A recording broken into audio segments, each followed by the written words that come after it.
Sri Lanka rejected U.S. criticism of its human rights record as grossly disproportionate on Sunday, a day after a senior U.S. official said Washington would table a UN resolution against Colombo.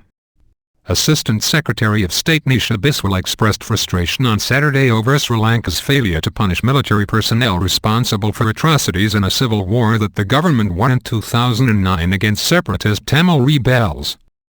Biswal, speaking in Colombo after a two-day visit, said the United States would table a third UN human rights resolution against Sri Lanka in March to address the war crimes allegations as its human rights climate has been worsening.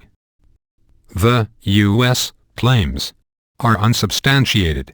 Reckless and irresponsible statements without evidence have been recourse to in order to create an impact to give way to prejudged action, Sri Lanka's External Affairs Ministry said in a statement. In her criticism, Biswal also referred to attacks on mosques and churches on the island and said some Sri Lankans felt unable to practice their faith freely and without fear. Sri Lanka's majority Sinhalese are largely Buddhist and its ethnic Tamil minority is mainly Hindu. The country also has small Christian and Muslim minorities. Politically motivated, the ministry said claims of religious intolerance were based on an attempt to present isolated incidents as commonplace. Attributing blame to the government is totally unwarranted. While legal action has been taken with regard to some incidents, others have been settled amicably. Therefore, the criticism is grossly disproportionate and politically motivated, it said. President Mahinda Rajapaksa's government, which finally crushed the 26-year rebellion by the Liberation Tigers of Tamil (LTT) in 2009, has rejected calls for an international inquiry, saying these were aimed at pleasing a large Tamil diaspora living in Western countries.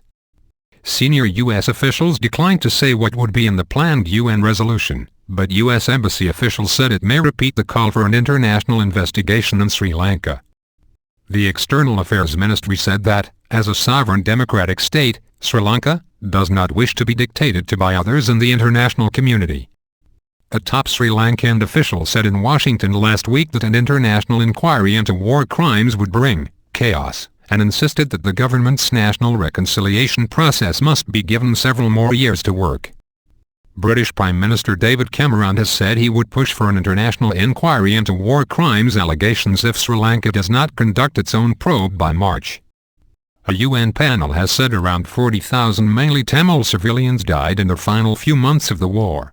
Both sides committed atrocities, but army shelling killed most victims, it concluded. Tamil Tiger rebels, known for their use of child soldiers and suicide bombings, battled government forces from 1983.